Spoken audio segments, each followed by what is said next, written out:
ഏഴാം ക്ലാസ്സിലെ മധ്യകാല ഇന്ത്യ സാംസ്കാരിക പ്രസ്ഥാനങ്ങൾ എന്ന രണ്ടാമത്തെ ചാപ്റ്ററുള്ള ദക്ഷിണേന്ത്യൻ ഭക്തിപ്രസ്ഥാനം എന്ന ഭാഗമാണ് ഈ വീഡിയോയിൽ നോക്കാൻ പോകുന്നത്. ദൈവത്തിന് സമ്പൂർണ്ണമായി ജീവിതം സ്വയം സമർപ്പിക്കുന്നതിനെയാണ് ഭക്തി എന്ന് പറയുന്നത്.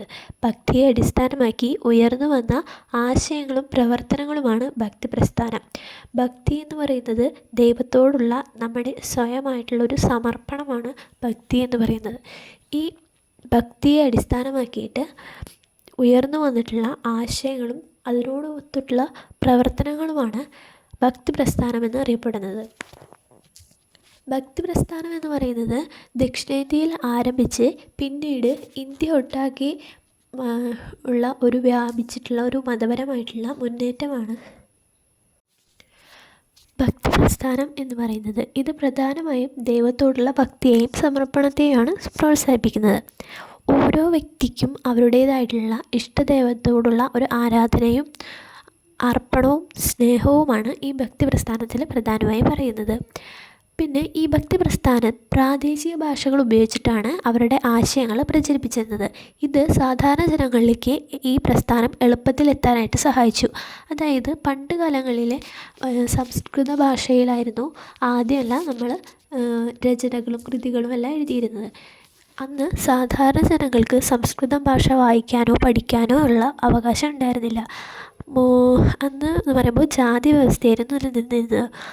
ആ സമയങ്ങളിൽ ബ്രാഹ്മണർ പോലുള്ള മുൻ ജാതിയിലുള്ള അല്ലെങ്കിൽ സമൂഹത്തിൽ ഉയർന്നു നിൽക്കുന്ന ആളുകൾക്ക് മാത്രമേ സംസ്കൃതം വായിക്കാനും എഴുതുവാനും കഴിയുമായിരുന്നുള്ളൂ.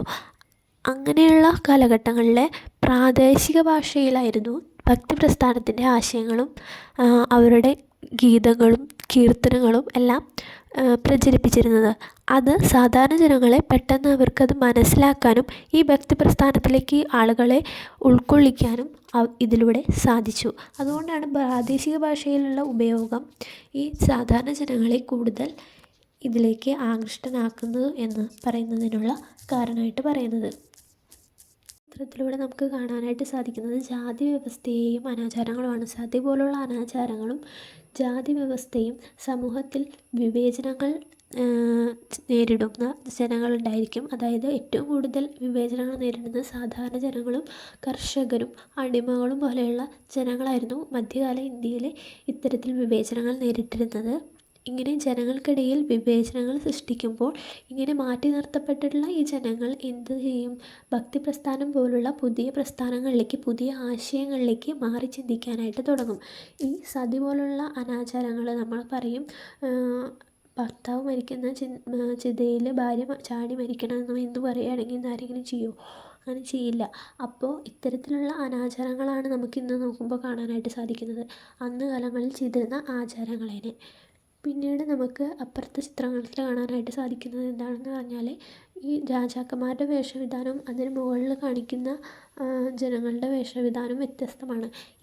ഇത്തരത്തിലുള്ള വ്യത്യാസങ്ങളായിട്ടുള്ള ജീവിത രീതിയുമാണ് അവർ നയിച്ചിരുന്നത്. അപ്പോൾ ഇങ്ങനെ സമൂഹത്തിൽ മാറ്റി നിർത്തപ്പെടുന്ന ജനങ്ങൾ ഭക്തിപ്രസ്ഥാനത്തിലേക്ക് ആകൃഷ്ടരാവുകയാണ് ചെയ്യുന്നത്. ഭക്തിപ്രസ്ഥാനത്തിലേക്ക് നയിച്ച സാഹചര്യങ്ങളാണ് നമ്മൾ നോക്കാൻ പോകുന്നത്.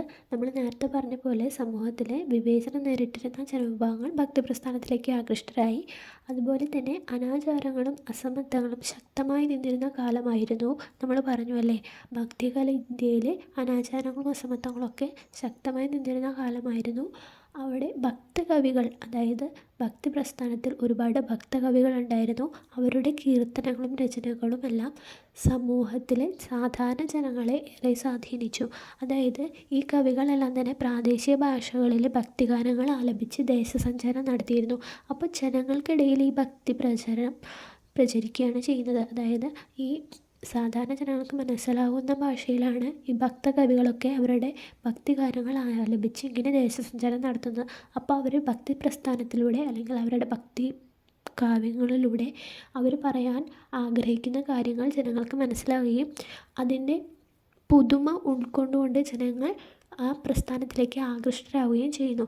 പിന്നീട് തമിഴ്നാട്ടിലാണ് ഭക്തി പ്രസ്ഥാനം ഒരു ജനകീയ പ്രസ്ഥാനമായിട്ട് രൂപം കൊണ്ടതെന്ന് പറയുന്നുണ്ട്. തമിഴ്നാട്ടിലാണ് ദക്ഷിണേന്ത്യയിലെ ഭക്തിപ്രസ്ഥാനം ഒരു ജനകീയ പ്രസ്ഥാനമായിട്ട് രൂപം കൊള്ളുന്നത്. നമ്മൾ നമ്മൾ നോക്കുന്നത് ഭക്തി പ്രസ്ഥാനത്തിൻ്റെ സവിശേഷതകളാണ്. നമ്മൾ ഇത്രയും പറഞ്ഞ കാര്യങ്ങൾ തന്നെയാണ് ഭക്തി പ്രസ്ഥാനത്തിൻ്റെ സവിശേഷതകളായിട്ട് നമുക്ക് പറയാനായിട്ടുള്ളത്. അപ്പോൾ എന്തൊക്കെയാണെന്ന് നമുക്ക് നോക്കാം. സമൂഹത്തിൽ നിലനിന്നിരുന്ന അർത്ഥശൂന്യമായ ആചാരങ്ങളെ ചോദ്യം ചെയ്യുന്നു. നമ്മൾ പറഞ്ഞു, ഇത്തരത്തിലുള്ള അനാചാരങ്ങളെ ചോദ്യം ചെയ്യുന്നതിലൂടെ സാധാരണ ജനങ്ങൾ കൂടുതൽ ഈ ഭക്തി പ്രസ്ഥാനത്തിലേക്ക് ആകൃഷ്ടരായി. ഇത് ഭക്തി പ്രസ്ഥാനത്തിൻ്റെ ഒരു സവിശേഷതയായിട്ട് നമുക്ക് പറയാനായിട്ട് സാധിക്കും. ആചാരങ്ങളെ, അർത്ഥശൂന്യമായിട്ടുള്ള ഇത്തരത്തിലുള്ള ആചാരങ്ങളെ ചോദ്യം ചെയ്യുന്ന രീതിയിലുള്ള ആശയങ്ങളും പ്രവർത്തനങ്ങളുമായിരുന്നു ഭക്തി പ്രസ്ഥാനം ഉയർത്തിക്കാട്ടിയിരുന്നത്. അതുപോലെ തന്നെ നമ്മൾ പറഞ്ഞു, ഭക്തി എന്ന് പറയുന്നത് എന്താണ്? ദൈവത്തോടുള്ള അർപ്പണമാണ്, സമർപ്പണമാണ്, അകമഴിഞ്ഞ സ്നേഹമാണ് എന്നൊക്കെ. അപ്പോൾ ദൈവത്തോടുള്ള സ്നേഹവും സമർപ്പണവും എന്താണ്? ദക്ഷിണേന്ത്യൻ ഭക്തി പ്രസ്ഥാനത്തിൽ നമുക്ക് പറയാനായിട്ടുള്ള ഒരു സവിശേഷത കൂടിയാണ്. പിന്നെ ഓരോരുത്തർക്കും വ്യത്യസ്തമായിട്ടുള്ള ദൈവത്തോടായിരിക്കും ആരാധന ഉണ്ടാവുന്നത്, സ്നേഹമുണ്ടാവുന്നത്, സമർപ്പണ ബോധം ഉണ്ടാവുന്നത്. അതുപോലെ ഓരോ വ്യക്തിക്കും അവരുടെ ഇഷ്ടദൈവത്തോടുള്ള അകമഴിഞ്ഞ ആ ആരാധന അവർ കാവ്യങ്ങളിലൂടെയും കീർത്തനങ്ങളിലൂടെയും രചനകളിലൂടെയും അവരുടെ ആശയങ്ങൾ ഭക്തി പ്രസ്ഥാനത്തിലൂടെ ഉയർത്തിക്കാട്ടിയിരുന്നു. പ്രാദേശിക ഭാഷയിലും കൂടിയായിരുന്നു ഈ ആലാപനങ്ങളും കീർത്തനങ്ങളും രചനകളും അവർ ചെയ്തിരുന്നത്. അത് മറ്റൊരു പ്രത്യേകതയാണ്. കാരണം സാധാരണ ജനങ്ങൾക്ക് മനസ്സിലാവുന്ന തരത്തിലുള്ള പ്രാദേശിക ഭാഷയിലായിരുന്നു ഇവർ ഭക്തി പ്രസ്ഥാനത്തിലൂടെ അവരുടെ ആശയങ്ങൾ പ്രചരിപ്പിച്ചിരുന്നത്. അത് ഭക്തി പ്രസ്ഥാനത്തിൻ്റെ ഒരു മുൻതൂക്കമായിട്ട് നമുക്ക് പറയാനായിട്ട് സാധിക്കും. അതുപോലെ സമൂഹത്തിലെ സ്ത്രീകളെ പിന്നോട്ട് നിർത്തുന്നതിന് പകരം ഭക്തി പ്രസ്ഥാനത്തിൽ സ്ത്രീകൾക്ക് തുല്യമായ പങ്കാളിത്തമാണ് ഇവിടെ പറയാനായിട്ട് നമുക്ക് സാധിക്കും. സമൂഹത്തിൽ സ്ത്രീകൾക്ക് ഒരു സ്ഥാനം ഉണ്ടാക്കാനായിട്ട് ഭക്തി പ്രസ്ഥാനത്തിലൂടെ അവരതിലൂടെ സാധിച്ചിട്ടുണ്ട്. ജാതി വ്യത്യാസമില്ലാതെ എല്ലാവർക്കും ഇതിൽ പ്രവേശനം നേടാനായിട്ട് സാധിക്കുക. നമ്മൾ പറഞ്ഞു, സമൂഹത്തിൽ വിവേചനം നേരിട്ടിരുന്ന ജനങ്ങളാണ് ഭക്തി പ്രസ്ഥാനത്തിലേക്ക് ആകൃഷ്ടരായിരുന്നത്. അപ്പോൾ തന്നെ നമുക്ക് മനസ്സിലാക്കാം, ഇവിടെ ഒരു തരത്തിലുള്ള ജാതി വ്യത്യാസവും ഇവിടെ നേരിടുന്നില്ല. എല്ലാ മതത്തിലുള്ളവർക്കും എല്ലാ ജാതിയിലുള്ളവർക്കും ഈ ഭക്തി പ്രസ്ഥാനത്തിലേക്ക് ആകൃഷ്ടരാവാനായിട്ടും അല്ലെങ്കിൽ പ്രവേശനം നേടാനായിട്ടും അവരുടെ ഇഷ്ടദൈവത്തോടുള്ള ഭക്തി പ്രകടിപ്പിക്കാനായിട്ടും സാധിക്കുമെന്ന് നമുക്കിതിലൂടെ മനസ്സിലാക്കാനായിട്ട് സാധിക്കും. ഭക്തി പ്രസ്ഥാനത്തിലെ പ്രധാന കവികളെയാണ് നമ്മളിനി അടുത്ത് നോക്കാനായിട്ട് പോണത്. ഭക്തി പ്രസ്ഥാനത്തിലെ പ്രധാന കവികൾ വിഷ്ണു ഭക്തർ, ആഴ്വാർമാർ, ശിവഭക്തർ, നായനാർമാർ എന്നായിട്ട് രണ്ടായിട്ട് തിരിയുന്നുണ്ട്. അതായത് ഇഷ്ടദൈവത്തോടുള്ള ആരാധന എന്ന് നമ്മൾ പറഞ്ഞു കഴിഞ്ഞാൽ, അപ്പോൾ വിഷ്ണു ദൈവത്തെ ആരാധിക്കുന്നവർ ആഴ്വാർമാരെന്നും ശിവദൈവത്തെ ആരാധിക്കുന്നവർ നായനാർമാരെന്നുമാണ് പറയുന്നത്. അതിൽ ആഴ്വാർമാരെ കുലശേഖര ആഴ്വാർ, പെരിയാഴ്വാർ, നമ്മാഴ്വാർ, ആണ്ടാൾ എന്നിങ്ങനെ പ്രധാന കവികളൊക്കെയാണ് ഉണ്ടായിരുന്നത്. ശിവഭക്തരായിട്ടുള്ള നായനാർമാരിലെ കാരയ്ക്കൽ അമ്മയാർ, അപ്പർ, സമ്പന്തർ, സുന്ദരർ, മാണിക്യവാസകർ എന്നീ കവികളാണ് ഉണ്ടായിരുന്നത്. നമ്മൾ പറഞ്ഞു, ശിവഭക്തരായിട്ടുള്ള ആളുകളെ നായനാർമാർ എന്നാണ് പറയുന്നത്. അവരുടെ രചനകളെ തിരുമുറൈകൾ എന്നാണ് അറിയപ്പെട്ടിരുന്നത്. നമുക്കിവിടെ താഴെ കാണാനായിട്ട് സാധിക്കും കുറച്ച് വിഗ്രഹങ്ങൾ പോലെ. അതെന്താണെന്ന് വെച്ചാൽ ശിവഭക്തരായിട്ടുള്ള നായനാർമാരായിരിക്കുമായിരുന്നു അപ്പർ, സമ്പന്തർ, സുന്ദരർ, മാണിക്യവാസകർ ഇങ്ങനെയുള്ള ആളുകളൊക്കെ ആയിരുന്നില്ലേ. അപ്പോൾ കാരയ്ക്കൽ അമ്മയാർ, അപ്പോൾ ഇത്തരത്തിലുള്ള ഈ കവികൾ, ശിവഭക്തരായിട്ടുള്ള ആ കവികൾ, അവർ ദേശസഞ്ചാരം നടത്തുമ്പോൾ അവിടെ എന്ത് ചെയ്യുമായിരുന്നു? ചില സ്ഥലങ്ങളിൽ അവർ ക്ഷേത്രങ്ങൾ പണിയുമായിരുന്നു. അങ്ങനെ ക്ഷേത്രങ്ങൾ, അവരുടെ ഇഷ്ടദേവനായിട്ടുള്ള ശിവഭഗവാന് വേണ്ടി ക്ഷേത്രങ്ങൾ പണിയുകയും പിന്നീട് ഈ ക്ഷേത്രങ്ങളിൽ ഈ കവികളുടെ ആരാധനകൾ കൊണ്ടുവരികയും ചെയ്തിരുന്നു. ഈ വിഗ്രഹാരാധന പോലെയുള്ള ആരാധനകൾ പിന്നീട് ഈ കവികളുടെ വിഗ്രഹങ്ങൾ പ്രതിഷ്ഠിച്ചുകൊണ്ട് ആരാധനകൾ നിലനിന്നു പോന്നിരുന്നു എന്നാണ് പറയുന്നത്. അതുകൊണ്ടാണ് അവരുടെ വിഗ്രഹങ്ങളാണ് നമുക്കിവിടെ കാണാനായിട്ട് സാധിക്കുന്നത്. വിഷ്ണു ഭക്തരായിട്ടുള്ള ആഴ്വാർമാരുടെ രചനകളെ 4000 ദിവ്യ പ്രബന്ധം എന്നാണ് അറിയപ്പെടുന്നത്. 4000 ദിവ്യ പ്രബന്ധം എന്നാണ് അറിയപ്പെടുന്നത് വിഷ്ണു ഭക്തരായിട്ടുള്ള ആഴ്വാർമാരുടെ. നമുക്കിവിടെ കാണാനായിട്ട് സാധിക്കും.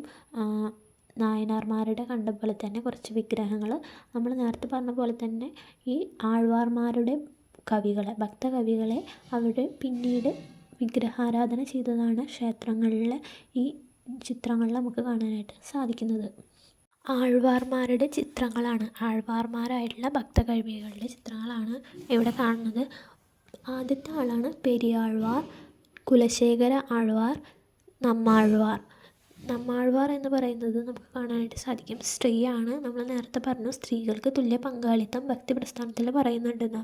അപ്പോൾ ഇത്തരത്തിലുള്ള ഭക്തകവികളിൽ സ്ത്രീകളുടെ സ്വാധീനവും ഇവിടെ നമുക്ക് കാണാനായിട്ട് സാധിക്കും. 12 ആഴ്വാർമാരാണ് ഉണ്ടായിരുന്നത്. അതിൽ 3 ആൾക്കാരുടെ ചിത്രം മാത്രമാണ് നമുക്കിവിടെ കാണാനായിട്ട് സാധിക്കുന്നത്. ജസ്റ്റ് അതൊന്ന് കാണാൻ വേണ്ടി ഞാൻ ഇട്ടുന്നുള്ളൂ. ഈ ചിത്രത്തിൽ കാണുന്ന ആൾക്കാർ ആരൊക്കെയായിരുന്നു? പെരിയാഴ്വാർ, കുലശേഖര ആഴ്വാർ, നമ്മാഴ്വാർ. 13 നായനാർമാരാണ് ഉണ്ടായിരുന്നു എന്നാണ് പറയുന്നത്. ഇതിൽ നമുക്ക് ചിത്രത്തിൽ കാണാനായിട്ട് സാധിക്കുന്നത് സമ്പന്തർ, അപ്പർ, സുന്ദരർ, മാണിക്യ വാസകർ. ലാസ്റ്റ് വരുന്ന ആളാണ് മാണിക്യ വാസകർ. ഇത്രയും പേരാണ് പ്രധാനമായിട്ട് നമുക്ക് പറയാനായിട്ട് സാധിക്കുന്ന നായനാർമാരായിട്ട് പറയുന്നത്. അപ്പോൾ നമ്മളിന്ന് നോക്കിയത് ദക്ഷിണേന്ത്യൻ ഭക്തി പ്രസ്ഥാനത്തെ പറ്റിയിട്ടാണ്. നമ്മൾ ഭക്തിയെ പറ്റിയും ഭക്തി പ്രസ്ഥാനം എന്താണെന്നും അതിൻ്റെ സവിശേഷതകൾ എന്താണെന്നും അതിൽ വരുന്ന പ്രധാനപ്പെട്ട കവികൾ ആരൊക്കെയാണെന്നും അവർ എങ്ങനെയാണ് വിളിക്കുന്നതെന്നും അവരുടെ രചനകൾ എന്താണെന്നും എല്ലാം നമ്മൾ നോക്കി. ഇനി നമുക്ക് അടുത്ത ക്ലാസ്സിൽ കാണാം.